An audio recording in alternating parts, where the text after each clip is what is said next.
这关可真是得选啊！这关可不一样，没那么刚才。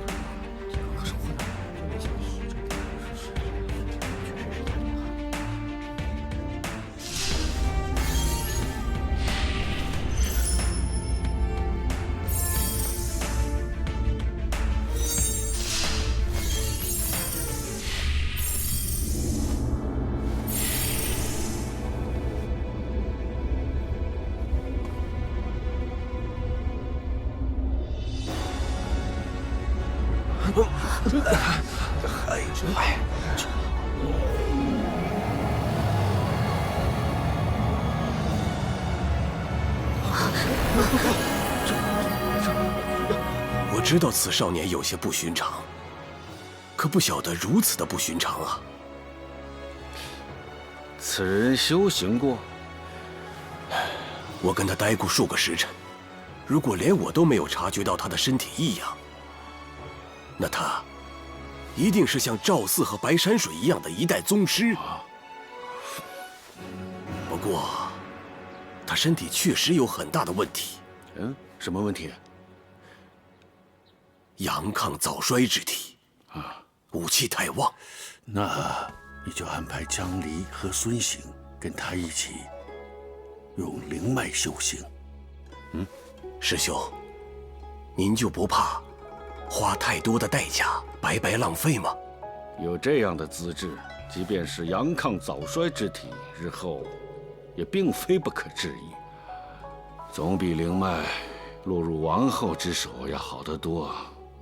是啊，这个孩子命不好，这个时候遇到我们，也算是缘分。能给的就多给一些，总比便宜了那个女人强。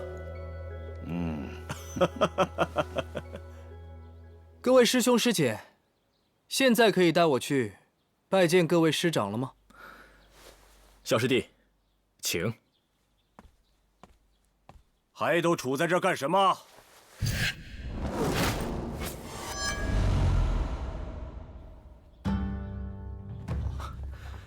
师叔，江离，你连洞主交代的事情都忘了吗？啊！哎呀，疏忽了，实在是疏忽了。江离今日奉命带各位师弟师妹去白杨洞经卷洞学习。王上的旨意已经传达，白杨洞已归入青藤剑院，所以今日起，青藤剑院的弟子有资格进入白杨洞经卷洞学习。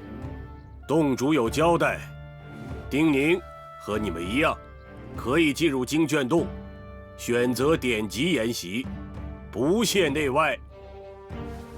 到底为什么？经卷洞收录着白杨洞所有的心法口诀，就算是本门弟子，也要经过半年左右的学习，才有第一次进入洞中学习的机会。可特立特办。诺，师叔。丁宁师弟，请吧。请。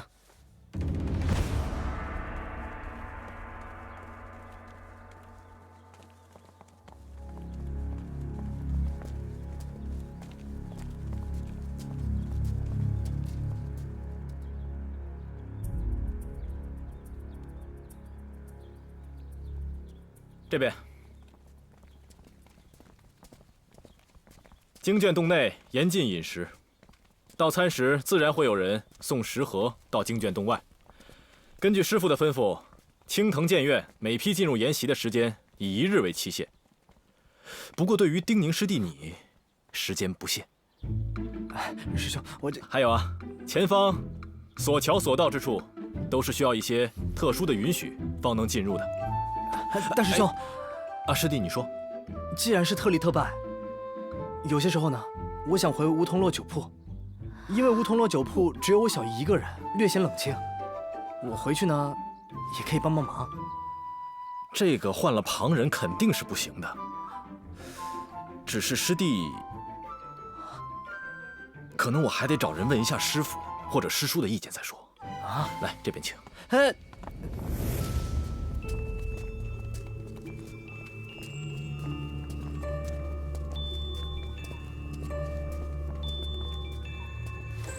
师叔，师叔，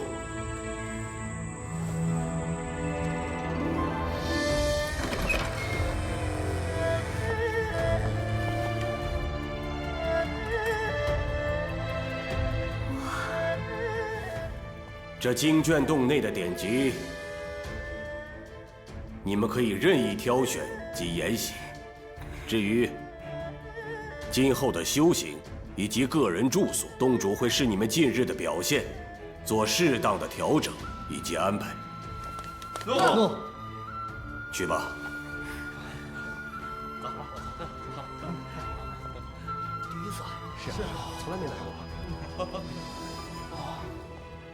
那，师叔，我想每日修行完，可以回梧桐落吗？只有你。洞主说，只有你特立特办，但还是要看你的修行境界，看你到底有没有这样的资格。哎，师叔，您的意思是，如果我修行的足够快，我就可以回梧桐落呗？谢谢师叔。哎，小师弟，师兄，方才不是都跟你说过了，我要请示一下师傅再说。啊，不过也好，你已经亲自跟师叔说过了。哦，对了，师弟，这经卷洞内有许多真元绝法，很多真元绝法威力甚大，各有特色。不过归根结底啊，还是要看适不适合你自身。所以小师弟，你一定要谨慎斟酌。谢师兄提点。不客气，请吧。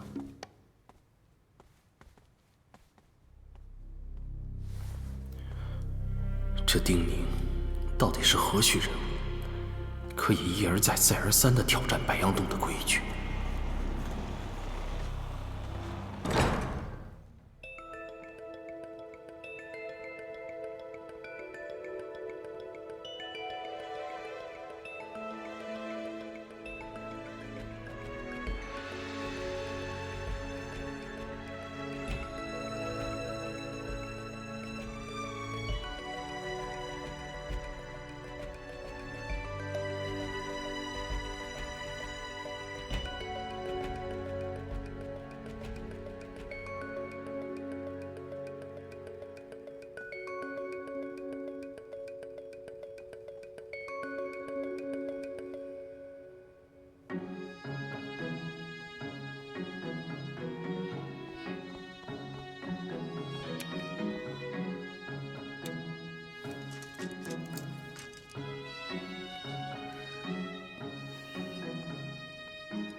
你一开始进行年轮流石盘测试的时候，5颗珠子里取错了1颗，是不是故意的？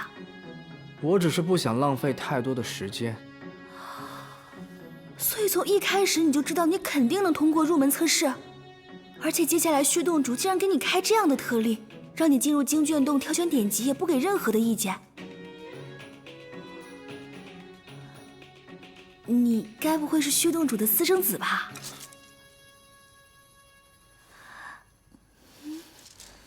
南宫大小姐，你的联想是不是也太丰富了点儿？像你这样的人，以后特别适合去监天司查案呢。难道真的只是靠天赋？可以你这样的天赋，完全可以进入更好的宗门啊！这样的疑虑，也许不止他一人。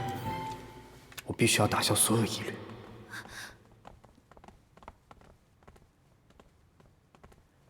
修行不是每个人都能想的事情。一开始我并不知道自己有能成为修行者的潜质，因为我的身体有很大的问题。直到有一日，王太虚告诉我，如果我能够进入名山剑宗，便能够修得解决我身体问题的功法。你的身体有什么很大的问题？我是武气过旺的早衰之体，如果没有特殊的际遇，我一旦开始修行，便会很快死掉。死掉？有多快啊？可能，也许活不过30岁吧。你还这么年轻，哇，那薛洞主他……我都跟你说了，我不是薛洞主的私生子。他之所以对我破例，是因为觉得，可能我怎么修炼，都不会有什么作用吧。还有一种可能，他说不定是想看我的判断，因为修行是每个人自己的事情。也许我能找到什么适合我自己的功法，就可以让我多活几年。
你为什么不多花点时间，再好好看看每本典籍里的内容？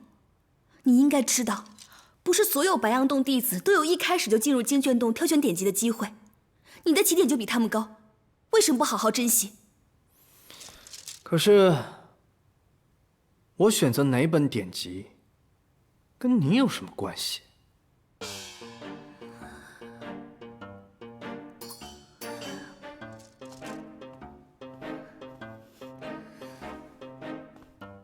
这确实跟我没有什么关系。跟着你，看你挑选什么典籍，也只是因为我的好奇心。下午我生气，也只是因为想看到一场精彩的大戏，但看到了不搭调的拙劣表演，让我太过失望。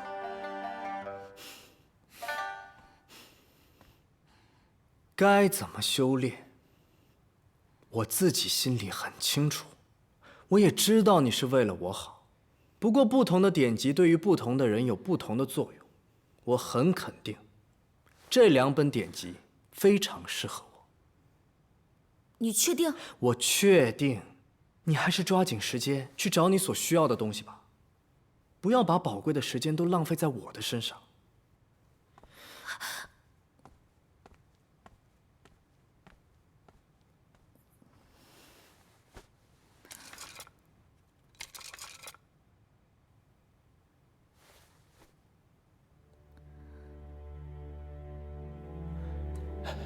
那少年选定了修行的典籍和剑诀，他选了什么？灵元大道真解和野火剑经。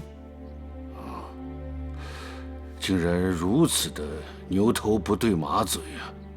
是啊。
师兄，师兄，丁宁打开气海，已经进入第1境通玄下品了。半日通玄，怪物！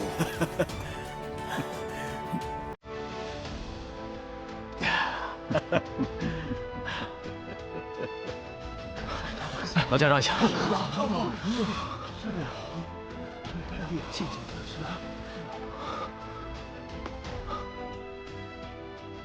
小师弟，你果真已经打开气海了？这不可能！半日通玄，在传闻里，从元武初年到现在，便只有灵虚剑门的安抱石和岷山剑宗的净琉璃那2个怪物做到过。就连剑池风休木都是花了数十日才通玄的。我们之中最快的人，都足足用了7个月的时间。从挑选典籍到开始参悟，到打开气海，小师弟你仅用了半日的时间，都已经过了半日了。怎么会这么快啊？我得回梧桐路。哎，小师弟，如果你真的已经通玄，已经打开气海，你知不知道一般的修行者到这一步要花多久的时日啊？我本来就比普通人的寿元要短，因此我得更快一些。所以你选择灵元大道真解这样的功法，是因为这样的功法对你而言最简单、最容易理解，可以让你修行破境的速度很快。你果然和岷山剑宗还有灵虚剑门的那些人一样，也是真正的怪物。不好意思啊，我有点饿，我先出去吃口东西啊。从一开始我就不该怀疑你的能力，对不起。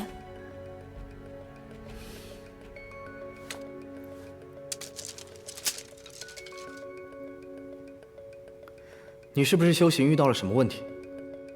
你想帮我？每个人的修行都不一样，只能说给你一些我的看法，而至于能不能帮助到你，谁知道呢？我的感悟有问题。是对天地元气的感悟有问题吗？你是根本感觉不到天地元气的存在，还是感觉不到天地元气的区别，只是混沌的一团？我能感觉到天地元气的存在，也能感觉到每一股天地元气是不同的。然而在我的感知里，好像每一股天地元气都很抗拒我，感觉每一股天地元气都和我不亲近。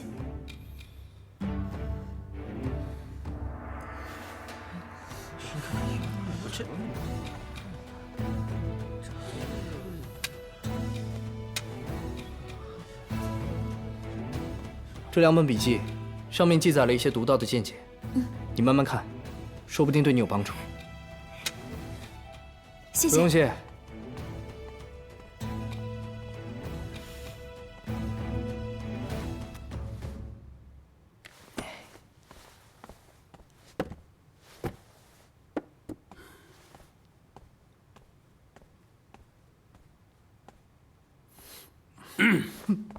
师叔，跟我来，我还没吃饭呢。有些事情比吃饭还重要。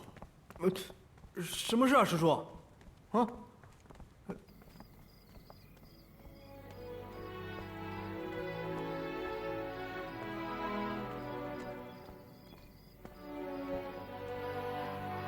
这里便是你日后修行的场所，你不一定要像其他学生一样每日按时听课。在修行的过程当中，遇到任何疑问，可以直接来找我，或者江离。师叔，进去看了再说吧。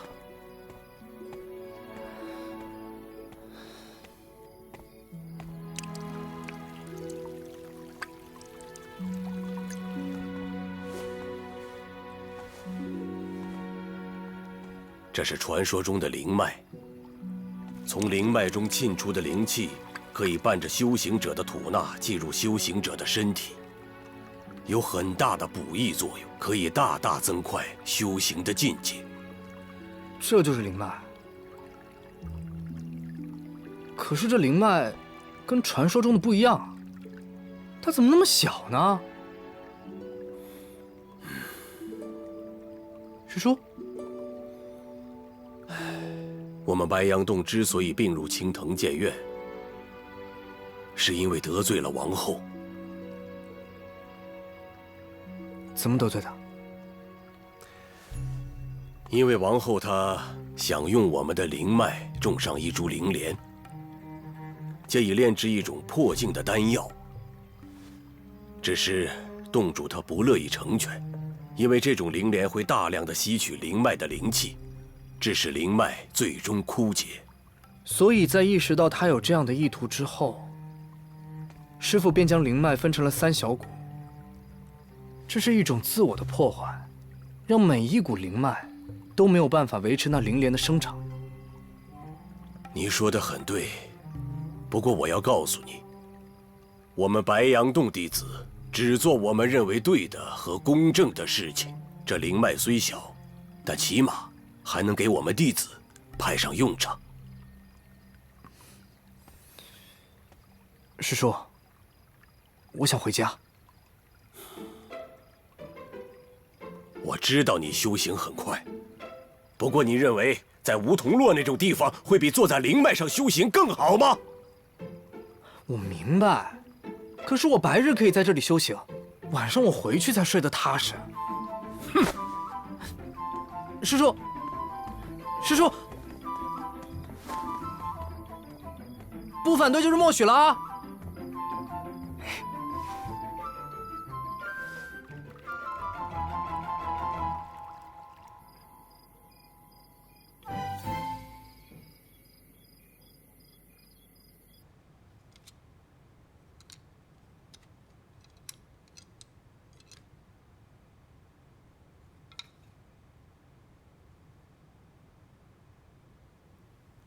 这2本随笔的主人，在对待天地元气的态度上都很卑微。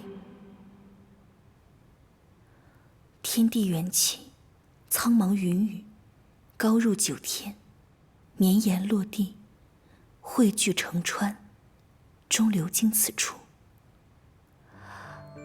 这池塘中浅浅的一汪水，并非汲取而来，而是天地的赐予。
竟然可以接纳天地元气了。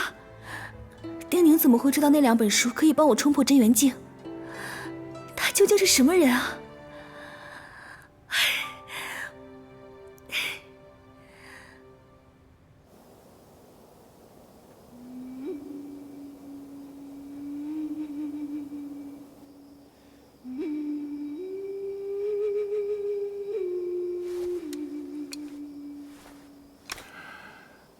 白杨洞既已归了我青藤剑院，我们的弟子去白杨经卷洞学习，本就理所应当。薛望虚这个老狐狸竟然说，既然2宗合一，他们的弟子便也能参加我们的祭剑试炼。薛望虚提出这个请求，肯定是看上了这一次祭剑试炼的奖励，是青之欲破。那师尊，您会同意他的请求吗？我当然会同意。我若是不同意，我又怎能图他的灵脉？灵脉？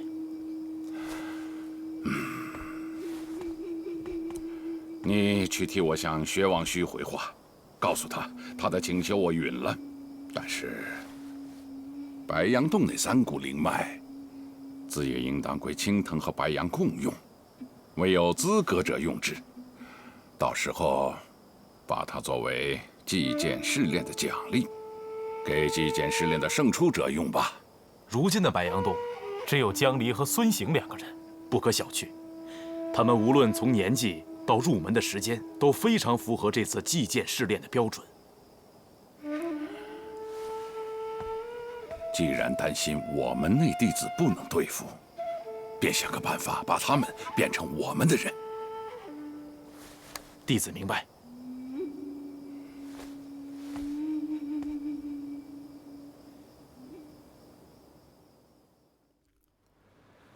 大师兄，你有资格进入白杨草庐修行，我并没有意见。但是丁宁才入门1日，他是什么心性人品，我们并不清楚。是啊，也对啊。这样，岂不是太草率了？这是师父已然决定的事。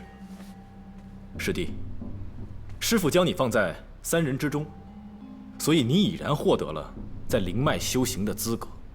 又何必在意其他的人选？毕竟大师兄说的对，你也只能通过1条灵脉修行，不是？大师兄，这不是用几条灵脉修行的问题，你也应该知道，用灵脉修行是我们白杨洞的最高奖赏。如若这样随手便赐给了一个刚入门的弟子，若是他日后心术不正，修成大逆，岂不是让所有人都心寒？二师兄说的对。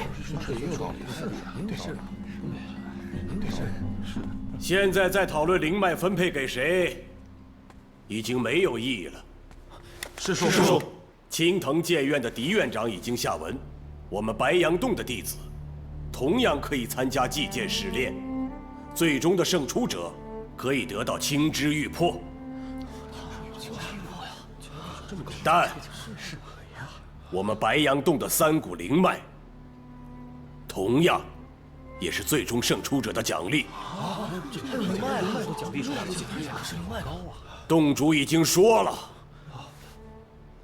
如果你们心中还抱有什么怨气，或者不想让白杨洞失去什么的话，就凭你们手中的剑，拿回来。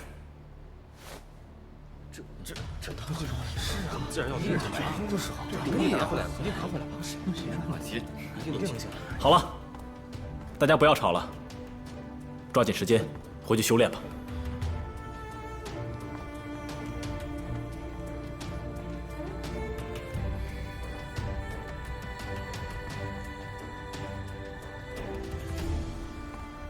天干物燥，小心火烛。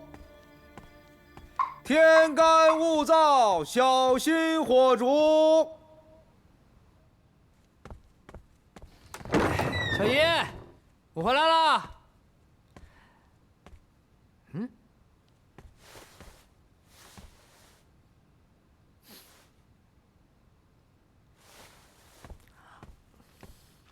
你怎么回来了？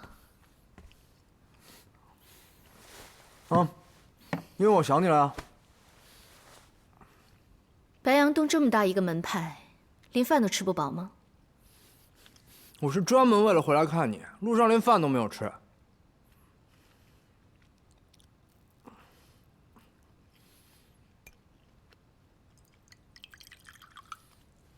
你第一日入门，他们怎么会让你回来呢？我都已经解决好了，白杨洞洞主答应我，随时可以回来。看你。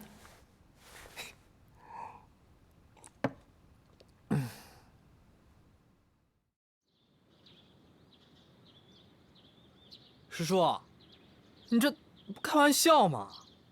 昨日才告诉我可以利用那条灵脉修行，这才过了一晚上，您就告诉我这条灵脉属于祭剑试炼的圣者，这变化也太快了吧！至少离祭剑试炼还有一段时间，这条灵脉依旧是属于你的。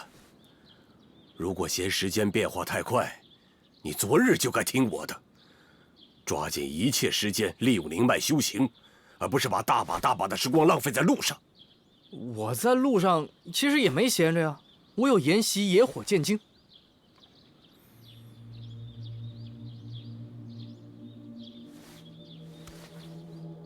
这么短的时间，你就了解了野火剑经的一些内容？是啊。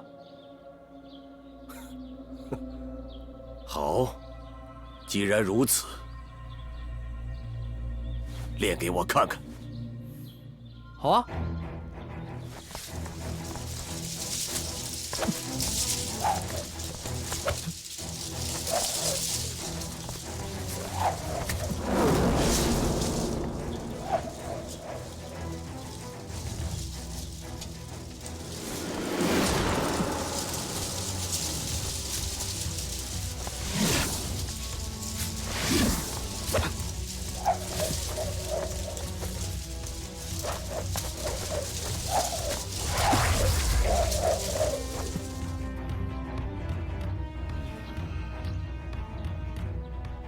看来，我不得不承认你的修炼方法。不过，从今日起，如果你想出这个山门的话，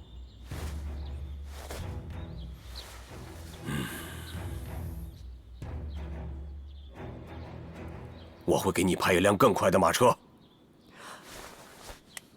谢过师叔。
我白杨洞终于有希望了。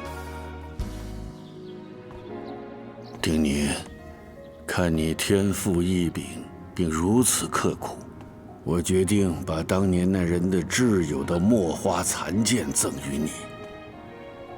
此剑与你十分契合，希望你日后勤加练习，早日成为我白杨洞的骄傲。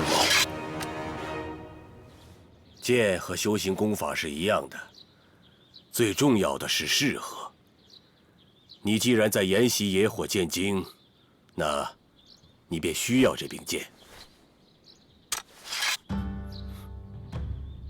当然，如果你觉得不适合，也可以不用。谢谢师叔。赠剑的人是洞主，要谢，去谢他吧。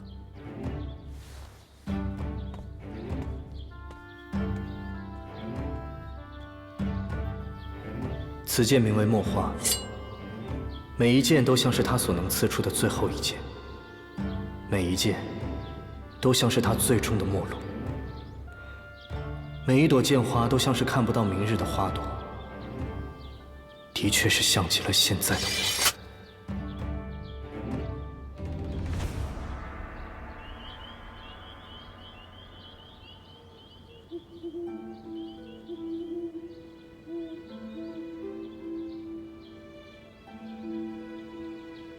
我辈喜学剑，10年居寒潭。一朝斩长江，碧水赤3月。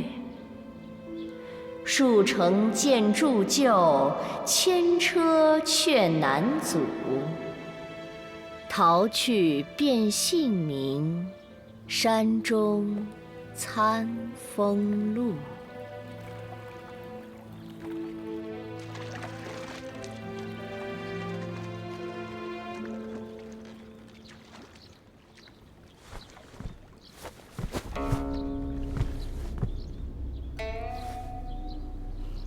你来了，有人想买你手上的那个秘密，你开个价。好啊，这于氏的规矩我懂，但是这次必须破例。我要知道买家是谁。赵四。列国都覆灭10年了，凭着几把残剑，他还想掀起什么风浪？反正你也不在乎，何不成全他？毕竟这传说中，孤山剑藏里可是有能覆灭一国的神兵，连恒王都在找他。